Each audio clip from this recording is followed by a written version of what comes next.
السلام عليكم ورحمة الله وبركاته. أثيرت شبهة في هذه الأيام، شبهة استحلال الغناء. والغناء محرم يا أخوان في القرآن والسنة. يقول الله تعالى في سورة لقمان: ومن الناس من يشتري لهو الحديث ليضل عن سبيل الله. لهو الحديث، يقول ابن مسعود: والله إنه الغناء، والله إنه الغناء، والله إنه الغناء. وقال عليه الصلاة والسلام كما جاء في البخاري: لا أعلمن أناس يستحلون الحرى، أي فروج النساء، والحرير للرجال، والخمر والمعازف يعني الموسيقى. وقول النبي عليه الصلاة والسلام في أول الحديث: لا أعلمن أناس يستحلون يعني يحللونها، يعني هي شنو أصلا؟ إنها حرام واضحة. والإشكالية أن بعض الناس يعلق دينه على أشخاص. فلان قال يجوز، أنت دور الزلة، من تتبع الرخص فقد تزندق. هذه زلة رجل. ويا أخوان الفتوى لا نأخذ إلا من أهل العلم. قال الله تعالى: فاسألوا أهل الذكر. مو أي واحد ملتحي، سواء كان مؤذن ولا إمام يصلي في الناس ولا قصاص. والزمن هذا زمن مخيف حقيقة. سقوط أقنعة البعض، وللأسف تلون بعض الناس.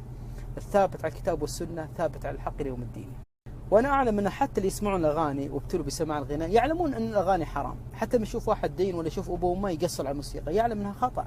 والزمن هذا فعلا مخيف. أصبح الآن الواحد يبي يشتهر، يبي يطلع له يعني صيت ويصير له شو إعلامي، طلع لك فتوى بالغلط.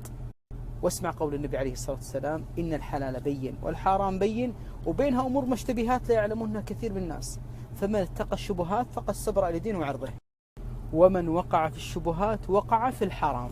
لأنها شبهة يا أخي. دع ما يريبك ولا ما لا يريبك. شيء فيه شبهة اتركه لله تعالى. وتذكروا قول النبي عليه الصلاة والسلام: لا تقوم الساعة حتى يصدق الكاذب ويكذب الصادق ويؤتمن الخائن ويخول المؤتمن وينطق فيه الرويبضة. قالوا: يا نبي الله ما الرويبضة؟ قال: رجل سفيه يتكلم في أمور العامة. هذا صار يتكلم بأمور الفتوى والحلال والحرام.